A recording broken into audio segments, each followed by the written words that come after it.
اونچا پرچم اسلام ہو جائے۔ الحمدللہ رب العالمین والصلاة والسلام علی سید المرسلین، اما بعد فاعوذ باللہ من الشیطان الرجیم، بسم اللہ الرحمن الرحیم۔ الصلاة والسلام علیکہ یا رسول اللہ وعلی آلکہ واصحابکہ یا حبیب اللہ۔ الصلاة والسلام علیکہ یا نبی اللہ وعلی آلکہ واصحابکہ یا نور اللہ۔ مدنی چینل کے ناظرین، پروگرام قرآنی صورتوں کا تعارف، اس میں آپ کو خوش آمدید کہتے ہیں، مرحبا کہتے ہیں۔ اللہ رب العالمین ہم سب کو قرآن مجید فرقان حمید کا نور عطا فرمائے، فہم عطا فرمائے، اور قرآن پڑھنے کی بھی توفیق دے، قرآن سمجھنے کی بھی توفیق دے۔ ناظرین اکرام، اس پروگرام میں بطور خاص کسی ایک صورت مبارکہ اور اس کا کچھ تعارف پس منظر یہ پیش کیا جاتا ہے۔ بالترتیب صورتوں کے تعارف کا یہ سلسلہ جاری رہا اور 25 پارے ہمارے اس اعتبار سے مکمل ہوئے۔ آج 26ویں پارے کی پہلی صورت مبارکہ جس کا نام سورۃ الاحقاف ہے، سورہ احقاف، آج اس کا انشاءاللہ کچھ تعارف اور پس منظر وہ عرض کرنے کی کوشش کریں گے۔ احقاف یہ یمن کی اس بستی کو، علاقے کو کہتے ہیں کہ جہاں پر قوم عاد آباد تھی، یہ اس علاقے کو کہتے ہیں۔ اور اسی مناسبت سے چونکہ یہ واقعہ بھی قرآن مجید فرقان حمید میں اور اس سورہ مبارکہ کے اندر بیان ہوا ہے، تو اسی نسبت سے اس سورہ مبارکہ کا نام وہ احقاف ہے۔ یہ صورت مکی صورت ہے، البتہ چند آیات مبارکہ جن کا باقاعدہ استثناء کیا گیا، یعنی وہ مدنی آیتیں ہیں، بقیہ اس کے علاوہ تمام کے تمام آیات اور سورہ مبارکہ یہ مکی صورت ہے۔ اور جن آیتوں کو مستثنیٰ بیان کیا گیا ان میں ایک آیت مبارکہ وَوَصَّيْنَا الْإِنسَانَ بِوَالِدَيْهِ، جس میں بطور خاص اللہ پاک نے والدین کے حوالے سے بطور خاص جو احکامات بیان فرمائے ان سے حسن سلوک کرنے سے متعلق، اور ایک آیت مبارکہ جس میں اللہ پاک نے اپنے پیارے نبی صلی اللہ علیہ وآلہ وسلم سے فرمایا فَاصْبِرْ كَمَا صَبَرَ أُولُو الْعَزْمِ، کہ آپ صبر کیجئے جیسے اولو العزم نے صبر کیا، آپ ایسے صبر کیجئے۔ تو چند آیات مبارکہ کے علاوہ بقیہ سب صورت یہ مکی صورت ہے۔ مکی صورت اور مکی آیات ان کو کہا جاتا ہے کہ جو ہجرت سے قبل جو کچھ 13 سال کی زندگی میں نازل ہوا اسے مکی صورت سے تعبیر کیا جاتا ہے، اور ہجرت کے بعد جو کچھ نازل ہوا وہ مدنی صورت سے تعبیر کیا جاتا ہے، وہ مدنی صورت ہے۔ تو مکی صورت یعنی ہجرت سے قبل جو کچھ نازل ہوا، اور مکی صورتوں کے اندر بطور خاص جو مرکزی مضامین جنہیں شمار کیا جاتا ہے کہ وہاں پر توحید، رسالت، اور اس کے ساتھ ساتھ موت اور مرنے کے بعد اٹھائے جانے پر حشر اور نشر اور قیامت کے قائم ہونے پر، یعنی ان پر بطور خاص آیات مبارکہ ان کا نزول ہوا۔ اور مکی صورتوں کے مرکزی مضامین میں سے آپ یہ بنیادی باتیں ضرور دیکھیں گے۔ اسی سورہ مبارکہ میں قوم عاد کی تباہ کاریوں کو بیان کیا گیا کہ جنہوں نے کہا تو ہم تو بڑی طاقت والے ہیں، پاور والے ہیں، اور اللہ پاک کی نافرمانیاں کی، بتوں کی پوجا کی، شرک میں مبتلا ہوئے، تو اللہ نے ان پر پھر ایسے عذاب، وہ آندھی کا عذاب ایسا آیا ہے کہ وہ ان کو نیست و نابود کر دیا گیا۔ یہ واقعہ بیان کیا تھا کہ رسول اللہ صلی اللہ علیہ وآلہ وسلم اسی واقعے کو ان قریش مکہ کے سامنے بیان کریں کہ قریش مکہ کو پتہ چل جائے کہ پہلے بھی بڑے بڑے جنگجو اور طاقتور لوگ تھے، اور جنہیں اپنی طاقت پر، جنہیں اپنی صلاحیتوں پر بڑا فخر تھا کہ ہمیں کچھ بھی نہیں ہو سکتا، ایک بارش نے، ایک آندھی نے ان سب کو نیست و نابود کر دیا۔ تو یہ عبرت اس سے حاصل کریں۔ اور آج بھی ایسا ہے، بڑے بڑے بعض اوقات ممالک جو اپنی ترقیوں پر بڑے خوش ہیں اور جن کی مثالیں دی جاتی ہیں، مگر کبھی کبھی ایسے واقعات پیش آ جاتے ہیں کہ انسان واقعی ہی یہ کہتا ہے کہ انسان جتنا بھی کچھ کر لے وہ عاجز ہے، قادر مطلق تو وہ اللہ کی ذات ہے۔ کہیں بارشوں کے سلسلے ہو، آندھیاں آئیں، اس طرح کے معاملات جب ہوتے ہیں تو پھر پورے کے پورے شہر اور اس میں بسنے والے جیسے بے بسی کے عالم میں ہوتے گئے، تو یوں وہ رب تبارک و تعالی اپنی قدرت کی نشانیوں کو ایسے ظاہر بھی فرماتا ہے۔ تو ناظرین کرام، اللہ رب العالمین قادر مطلق ہے، وہ جس طرح چاہے وہ فیصلہ بھی فرماتا ہے اور قدرت کے نظارے بھی کراتا ہے۔ تو یہ انہی قوم عاد کو جس طرح نیست و نابود کیا گیا، تو یہ بارش اور آندھی اس کا مین سبب بن گئی۔ اسی سورہ مبارکہ میں اللہ پاک نے جنات کے ایمان لانے کا تذکرہ فرمایا ہے۔ جی ہاں، جنات کی ایک پوری جماعت جو کہ رسول اللہ صلی اللہ علیہ وآلہ وسلم کی ذات پر ایمان لے آئے اور انہوں نے باقاعدہ قرآن سنا، پھر اپنی قوم کی طرف وہ لوٹے، اور وہ بھی واقعہ اس سورہ مبارکہ میں موجود ہے۔ اسی سورہ مبارکہ میں اللہ پاک نے لوگوں کو، انسان کو والدین کے ساتھ جو بھلائی اور والدین کے ساتھ جو حسن سلوک کرنے کے احکامات بھی بیان فرمائے۔ ویسے یہ احکامات کئی اور پاروں میں بھی ہیں، مگر یہاں بھی بطور خاص ان کو ذکر کیا گیا۔ اور اسی پارے اور اسی سورہ مبارکہ کے آخر میں اولو العزم رسولوں کا ذکر فرمایا ہے۔ اولو العزم یعنی بہت زیادہ جو فضیلت والے اور ایسے رسول گئے کہ جنہوں نے دشمنوں کے سامنے، کفار کے سامنے ایسا صبر کیا، اور وہ صبر اور استقامت کے ایسے جبل یعنی پہاڑ بن کر رہے۔ سبحان اللہ، ان کی شانوں کو بھی بیان فرمایا گیا ہے۔ تو بڑھتے ہیں ناظرین کچھ مضامین کی طرف۔ اللہ پاک ارشاد فرماتا ہے، حامیم تنزیل الکتاب من اللہ العزیز الحکیم۔ حامیم یہ حروف مقطعات میں سے ہے، اور آپ دیکھتے ہیں ان کا نیچے ترجمہ بیان نہیں ہوتا۔ اس کی وجہ یہی ہے کہ یہ اللہ جانتا ہے، اور اللہ کے بتانے سے اللہ کے پیارے نبی صلی اللہ علیہ وآلہ وسلم جانتے ہیں کہ اس سے مراد کیا ہے۔ یہ ان حروف مقطعات میں سے ہے۔ کتاب کا نازل فرمانا اللہ کی طرف سے ہے، جو عزت والا، حکمت والا ہے۔ عزت والا ہے اور حکمت والا ہے، یہ اللہ پاک نے اسے نازل فرمایا ہے۔ یہاں پر ان کفار کو یہ جواب دے دیا گیا کہ یہ جو کہتے تھے کہ رسول اللہ صلی اللہ علیہ وسلم یعنی یہ محمد بن عبداللہ نے خود اپنی طرف سے بنا لیا، قرآن کو اپنی طرف سے بنا لیا، تو قرآن نے کئی جگہوں پہ یہ چیلنج کیے ہیں، اگر ایسا ہے تو کسی انسان کا کلام ہے تو تم بھی بنا لو، لاؤ، تمہیں یہ چیلنج ہے، لیکن کوئی ایسا نہ کر سکے۔ تو یہاں پر بھی اللہ پاک نے وہ ایک جواب ارشاد فرما دیا کہ یہ اپنی طرف سے نہیں بنایا گیا، بلکہ یہ کلام تو اللہ پاک کی طرف سے نازل کیا گیا۔ اور رب کون؟ من اللہ العزیز الحکیم، یہ رب تعالیٰ جو عزت والا، حکمت والا ہے، غالب ہے، اس رب تعالیٰ کی طرف سے یہ قرآن نازل کیا گیا ہے۔ آگے مزید پڑھتے ہیں، آیت نمبر 3 میں اللہ پاک نے ارشاد فرمایا، ما خلقنا السماوات والارض وما بینہما الا بالحق وَأَجَلٍ مُّسَمًّى وَالَّذِينَ كَفَرُوا عَمَّا أُنذِرُوا مُعْرِضُونَ۔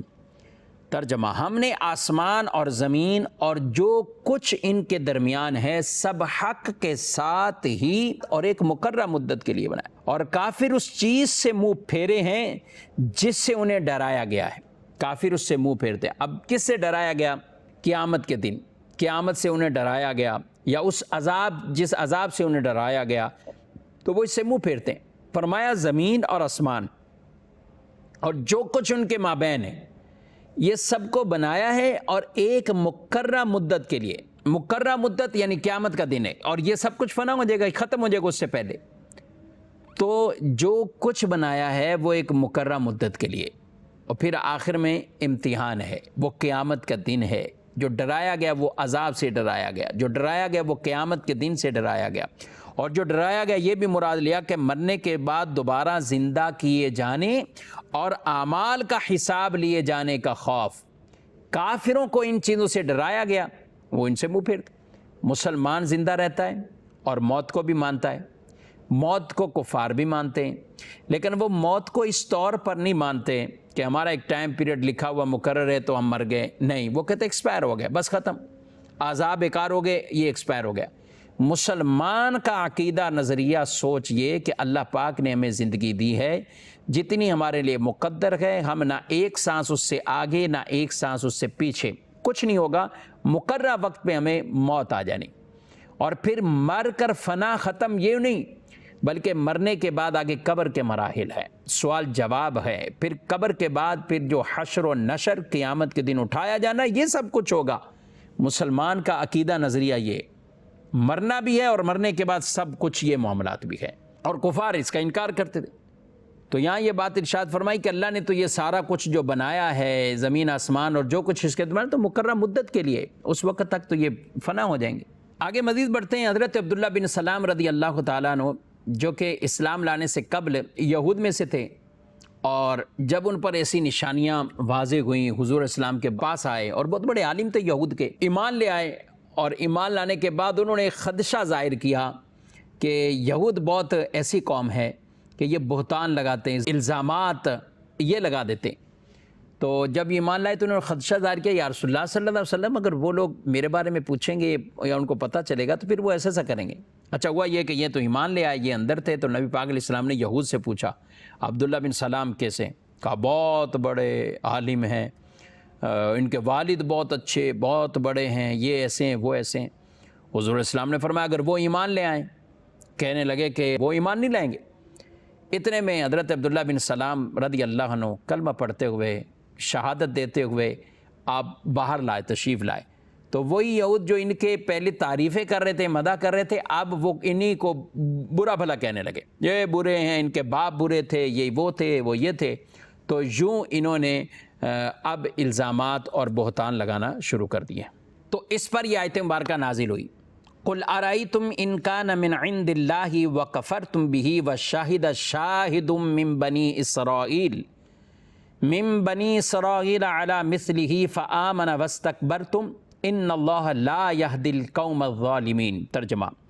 تم فرماؤ بھلا دیکھو اگر وہ قرآن اللہ کے پاس سے ہو اور تم اس کا انکار کرو، اور بنی اسرائیل کا ایک گواہ اس پر گواہی دے چکا ہے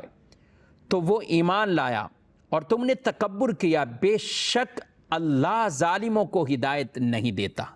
یہاں یہ بات ارشاد فرمائی کہ تم فرماؤ کہ قرآن جو ہے وہ اللہ کی طرف سے، اور تم میں سے یعنی بنی اسرائیل میں سے ایک گواہی دینے والا گواہی دے چکا، اب وہ تو ایمان لے آئے اور تم وہ کفر پر رہے، اور تم پھر اپنا انجام اور نتیجہ دیکھ لو کہ تمہارا انجام اور نتیجہ تمہارا کیا نکلے گا۔ تو یہاں مفسرین نے بیان کیا وہ گواہ کون تھا، وہ حضرت عبداللہ بن سلام رضی اللہ تعالیٰ، اور کہا کہ یہ آیت مبارکہ بھی ان آیت مبارکہ میں سے ہے کہ جو سورہ احقاف کی چند آیات مدنی ہیں، کیونکہ یہ مدینے میں یہ ایمان لائے تھے، اور ان کا واقعہ بھی بڑا خوبصورت حضرت انس رضی اللہ تعالیٰ عنہ بیان کرتے ہیں۔ جب حضرت عبداللہ بن سلام رضی اللہ عنہ نے سنا کہ رسول اللہ صلی اللہ علیہ وسلم مدینہ منورہ میں تشریف لے آئے، تو کہتے ہیں وہ آپ کی بارگاہ میں حاضر ہوئے اور عرض کیا کہ آپ سے 3 ایسی چیزوں کے بارے میں سوال کروں گا جن کو نبی کے سوا کوئی نہیں جانتا۔ پہلا سوال، قیامت کی پہلی علامت کیا ہے؟ دوسرا سوال، اہل جنت کا پہلا کھانا کون سا ہوگا؟ تیسرا، بچہ اپنے ماں یا باپ کے کیسے مشابہ ہوتا ہے؟ سرکار صلی اللہ علیہ وسلم نے فرمایا قیامت کی پہلی نشانی ایک آگ ہے جو لوگوں کو مشرق سے مغرب تک جمع کر دے گی، اور اہل جنت کا پہلا کھانا یہ مچھلی کی کلیجی کا ٹکڑا ہے، مچھلی کی کلیجی کا ٹکڑا ہے۔ اور پھر فرمایا جب مرد کا پانی عورت کے پانی پر غالب ہو جائے تو وہ بچے کی شبیہ اپنی طرف کھینچ لیتا ہے، اور جب عورت کا پانی مرد کے پانی پر غالب آ جائے تو وہ بچے کی شبیہ کو اپنی طرف کھینچ لیتا ہے۔ یعنی یوں بچہ کبھی ماں کے مشابہ ہوتا ہے اور کبھی باپ کے مشابہ ہوتا ہے۔ حضرت عبداللہ بن سلام نے یہ سنا تو فوراً کہہ اٹھے اشہد ان لا الہ الا اللہ و اشہد انک رسول اللہ، میں یہ گواہی دیتا ہوں اللہ کے سوا کوئی عبادت کے لائق نہیں اور آپ اللہ کے رسول ہیں، آپ اللہ کے رسول ہیں۔ اس پر پھر انہوں نے کہا یا رسول اللہ صلی اللہ علیہ وسلم یہود قوم ایسی ہے کہ وہ الزام بہتان بہت لگاتی۔ تو پھر آپ صلی اللہ علیہ وسلم نے جب یہود آپ کے پاس آئے تو وہی جو بات میں نے کچھ دیر قبل بیان کی کہ آپ صلی اللہ علیہ وسلم نے ان سے پوچھا کہ وہ کیسے ہیں، ہمارے سردار ہیں، بڑے ہیں، ان کے والد بھی بڑے ہیں، لیکن آپ نے جب فرمایا کہ اگر وہ ایمان لے آئیں، تو اتنے میں جب یہ اندر سے باہر آئے اور انہوں نے یہی کلمہ پڑھا اور اپنے ایمان کا اقرار اور وہ گواہی دی، تو وہی یہود برا بھلا کہنے لگے، یہ برے، یہ کوئی سردار نہیں، ان کے والد بھی برے تھے معاذ اللہ۔ تو حضرت عبداللہ بن سلام کہنے لگے یا رسول اللہ صلی اللہ علیہ وسلم مجھے انہی چیزوں کا پہلے ہی خدشہ تھا کہ یہ آپ میرے بارے میں ایسا ہی کہیں گے۔ اگلی آیت مبارکہ میں والدین کے ساتھ بھلائی کرنے والوں کے حوالے سے فرمایا وَوَصَّيْنَا الْإِنسَانَ بِوَالِدَيْهِ إِحْسَانًا حملتہ امہ کرہا ووضعتہ کرہا۔ ماں باپ سے حسن سلوک سے متعلق قرآن مجید میں کئی مقامات پر گئے، کئی مقامات، اور اللہ پاک نے اپنی عبادت کے بعد جو حکم دیا انشکر لی ولوالدیک، اللہ نے اپنا شکر ادا کرنے کا فرمایا، فرمایا اپنے ماں باپ کا شکر ادا کرو۔ عبادت کے بعد جو حکم دیا وہ ماں باپ کے ساتھ حسن سلوک کرنے کا، اور یہاں پر بھی، اور ماں کے لیے بطور خاص کہ ماں جو مشقتیں جھیلتی ہے، ایک تو اپنے شکم میں، بطن میں، پیٹ میں رکھا یہ مشقت، پھر ماں جب ولادت ہوتی ہے تو اس وقت اسے تکلیف، مشقت، پھر اس کے بعد دودھ پلانے کی مشقت، تو یہ تین ایسی مشقتیں ہیں جس کی بنا پر نبی پاک علیہ الصلوۃ والسلام نے بھی جب حقوق سے متعلق بیان کیا تو آپ نے 3 مرتبہ فرمایا تیری ماں کا، تیری ماں کا، تیری ماں کا، اور چوتھی مرتبہ فرمایا تیرے باپ کا۔ اس آگے مزید بڑھتے ہیں تو اسی سورہ مبارکہ میں جنات کے ایمان لانے کا واقعہ ہے، اور یہ اس لیے بیان کیا گیا رسول اللہ صلی اللہ علیہ وسلم سے کہ آپ ان مشرکین سے کہیں کہ ایک تو وہ جنات ہیں کہ جنہوں نے قرآن سنا اور سن کر وہ ایسے ہو گئے اور پھر اپنے یمن کے دیگر جنات کے پاس گئے اور ان کو لے کر آئے اور انہیں کہا کہ تم ایمان لے کر آؤ، اور یہ مشرکین کیسے جو انسان تھے کہ جو آپ سے سن بھی رہے ہیں، آپ انہیں دعوت بھی دے رہے ہیں، پھر اس کے باوجود بھی وہ شک و شبہات پیدا کرتے ہیں دوسروں کے دلوں میں بھی اور خود بھی ایمان نہیں لاتے۔ تو جنات کی ایک جماعت، رسول اللہ صلی اللہ علیہ وسلم ایک جگہ قرآن کی تلاوت، اور یہ بھی روایات میں کہ آپ نماز پڑھا رہے تھے، تو یہ قرآن کی تلاوت سنی اس گروہ نے، اور پھر وہ ایمان لائے اور بقیہ کو بھی لے کر آپ صلی اللہ علیہ وسلم کی طرف آئے، تو اسے اللہ پاک نے بیان فرمایا ہے وَإِذْ صَرَفْنَا إِلَيْكَ نَفَرًا مِّنَ الْجِنِّ يَسْتَمِعُونَ الْقُرْآنَ فَلَمَّا حَضَرُوهُ قَالُوا أَنصِتُوا فَلَمَّا قُضِيَ وَلَّوْا إِلَىٰ قَوْمِهِمْ مُنذِرِينَ۔ ترجمہ، اے حبیب یاد کرو جب ہم نے تمہاری طرف جنوں کی ایک جماعت پھیری جو کان لگا کر قرآن سنتی تھی، پھر جب وہ نبی کی بارگاہ میں حاضر ہوئے تو کہنے لگے خاموش ہو جاؤ، خاموش رہو اور سنو، پھر جب تلاوت ختم ہو گئی تو وہ اپنی قوم کی طرف ڈراتے ہوئے پلٹ گئے، اپنی قوم کی طرف ڈراتے ہوئے پلٹ گئے۔ قالوا یا قومنا انا سمعنا کتابا انزل من بعد موسیٰ مصدقا لما بین یدیہ یہدی الی الحق و الی طریق مستقیم۔ کہنے لگے اے ہماری قوم، ہم نے ایک کتاب سنی جو موسیٰ کے بعد نازل کی گئی ہے، وہ پہلی کتابوں کی تصدیق فرماتی ہے، حق اور سیدھے راستے کی طرف رہنمائی کرتی ہے۔ اے ہماری قوم، یا قومنا اجیبوا داعی اللہ وآمنوا بہ یغفر لکم من ذنوبکم ویجرکم من عذاب علیم۔ اے ہماری قوم، اللہ کے منادی کی بات مانو اور اس پر ایمان لاؤ، وہ تمہارے گناہوں میں سے بخش دے گا اور تمہیں دردناک عذاب سے بچا لے گا۔ آگے وہ جنات کے یہ قول، یہ کیا کہا انہوں نے، وَمَن لَا يُجِبْ دَاعِيَ اللَّهِ فَلَيْسَ بِمُعْجِزٍ فِي الْأَرْضِ وَلَيْسَ لَهُ مِن دُونِهِ أَوْلِيَاءُ أُولَٰئِكَ فِي ضَلَالٍ مُّبِينٍ۔ اور جو اللہ کے بلانے کی بات نہ مانے تو وہ زمین میں قابو سے نکل کر جانے والا نہیں ہے،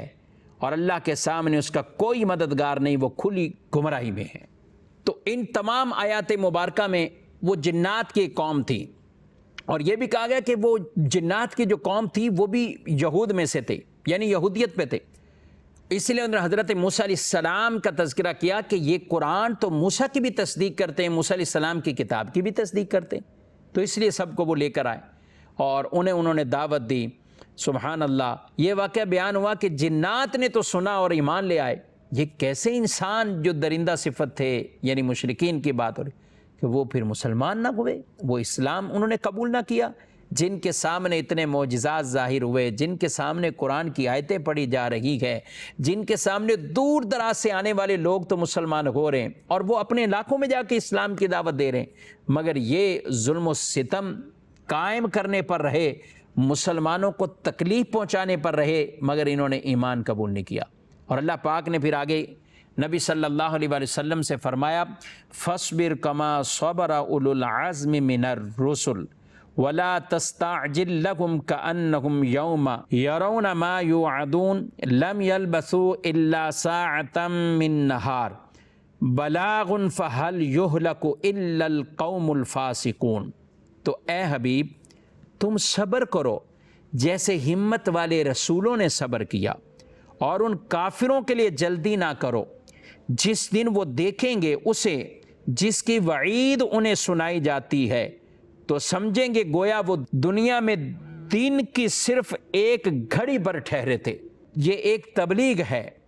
تو نافرمان لوگ ہی ہلاک کیے جاتے ہیں۔ یہاں پر ناظرین کرام نبی پاک صلی اللہ علیہ وسلم نے جب انہیں کفار کو ایمان اسلام کی دعوت دی اور مرنے کا بتایا، مرنے کے بعد اٹھائے جانے کا بتایا، تو وہ حضور کو اذیت پہنچانے لگے، مسلمانوں کو اذیت پہنچاتے تھے، تکلیفیں دیتے۔ نبی پاک علیہ السلام کو اتنی تکلیفیں دی تو اللہ پاک نے پھر اپنے نبی صلی اللہ علیہ وسلم سے فرمایا اب آپ صبر کیجیے جیسا اولو العزم ہمت والے رسولوں نے صبر کیا۔ سبحان اللہ، ہمت والے تو سارے ہی رسول ہیں اور انہوں نے سب نے صبر کیے ہیں، مگر 5 کے تذکرے بطور خاص ہوئے جو اولو العزم جنہیں کہا، کیونکہ انہیں ستایا بہت کیا، انہیں تکلیفیں بہت پہنچائیں گی اور انہوں نے صبر کیا اس پر۔ ان 5 میں کون کہیں اولو العزم رسول کسے کہا جاتا ہے؟ یاد رکھیں کہ اس میں سب سے پہلے نمبر پر ہمارے پیارے نبی صلی اللہ تعالیٰ علیہ وآلہ وسلم اولو العزم میں سے سب سے زیادہ شان والے،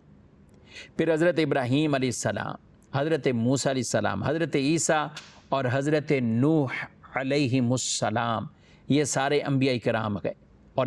ان کو بطور خاص یہ 5 نبیوں کو، رسولوں کو اولو العزم کہا جاتا ہے۔ ہمارے نبی صلی اللہ علیہ وسلم، حضرت ابراہیم علیہ السلام، حضرت موسیٰ، حضرت عیسیٰ اور حضرت نوح علیہم السلام۔ یہ یاد رکھیں اللہ پاک نے نبیوں میں سے بھی بعض کو بعض پر فضیلت عطا فرمائی ہے۔ تلک الرسل فضلنا بعضهم علی بعض، نبیوں میں سے بھی بعض کو بعض پر فضیلت عطا فرمائی ہے۔ ان میں سب سے افضل ہمارے پیارے آقا صلی اللہ تعالیٰ علیہ وآلہ وسلم، اور ان کے بعد سب سے بڑا مرتبہ حضرت ابراہیم علیہ السلام کا ہے، پھر حضرت موسیٰ، پھر حضرت عیسیٰ اور پھر حضرت نوح علیہم السلام۔ اور یہ 5 انبیاء رسول بقیہ تمام نبیوں سے اور رسولوں سے ان کی شان سب سے زیادہ ہے، یہ افضل ہیں۔ یہ کیوں اولو العزم کہلائے؟ رسول اللہ صلی اللہ تعالیٰ علیہ وآلہ وسلم نے ارشاد فرمایا ہے کہ جتنا میں اللہ کی راہ میں ڈرایا گیا ہوں اتنا کوئی اور نہیں ڈرایا گیا، اور جتنا میں اللہ کی راہ میں ستایا گیا ہوں اتنا کوئی اور نہیں ستایا گیا۔ یعنی حضور اکرم صلی اللہ علیہ وآلہ وسلم نے بہت زیادہ تکالیف کو برداشت کیا، دیگر نبیوں کو بھی ستایا گیا، مگر سب سے زیادہ نبی پاک صلی اللہ علیہ وسلم کو اس راہ حق میں اور راہ ہدایت میں، صراط مستقیم کی طرف بلانے میں، کفر اور شرک کو ختم کرنے میں آپ صلی اللہ علیہ وسلم کو جو مشرکین اور مخالفین اور دشمنوں کی طرف سے ستایا گیا، فرمایا ایسا کسی اور کو نہیں ستایا گیا۔ ناظرین کرام، جب آدمی نیکی کے راستے پر نکلتا ہے تو کئی تکلیفیں آتی ہیں، آزمائشیں بھی آتی ہیں، اسے کبھی مال کی تنگی، کبھی کچھ اور تکلیفیں، کبھی اسے اولاد میں سے ایسی تکلیفیں پہنچ جاتی ہیں، یا کسی کا انتقال ہو جاتا ہے۔ آئے دن کوئی نہ کوئی اگر مصیبت سامنے آ جائے، بعض اوقات انسان کو اپنے ایمان کے حوالے سے معاذ اللہ وسوسے شروع ہو جاتے ہیں۔ آپ نبیوں کے واقعات پڑھیے، قرآن پڑھیے، انبیاء کے وہ واقعات پڑھیں، اور پھر اپنے پیارے نبی صلی اللہ علیہ وسلم کی بطور خاص سیرت پڑھیں گے تو کبھی ذہن کے اندر اس طرح کے وساوس پیدا نہیں ہوں گے۔ حضور اسلام کی سیرت ہی پڑھیں اور وہ حدیثیں پڑھیں تو ہم کہیں کہ ہمارے ساتھ تو کچھ بھی نہیں ہوا۔ اچھا، اگر آپ صحابہ اکرام علیہم رضوان کے واقعات، اہل بیت اطہار کے واقعات، کہ کیا کچھ نہیں ہوا، کتنا کچھ ان کو ستایا گیا اور کیسے کیسے ان پر ظلم کیے گئے، لیکن اس کے باوجود وہ استقامت، بلکہ جبل استقامت کے پہاڑ بن کر رہے، اور ہمیں یہ درس انہوں نے دیا کہ کس طرح ایمان پر استقامت کے ساتھ وہ ٹھہرے رہے اور ان کی اولادیں بھی کس طرح استقامت کے ساتھ رہیں۔ اللہ رب العالمین ہم سب کو دین متین پر استقامت عطا فرمائے، اور اللہ ہمیں اسی دین پر جینا اور دین پر ہی ہمیں عافیت والی پیارے نبی صلی اللہ علیہ وسلم کی غلامی والی موت عطا فرمائے۔ آمین بجاہ النبی الامین صلی اللہ علیہ وآلہ وسلم۔ یہی ہے آرزو تعلیم قرآن عام ہو جائے، ہر کے پرچم سے اونچا پرچم اسلام ہو جائے۔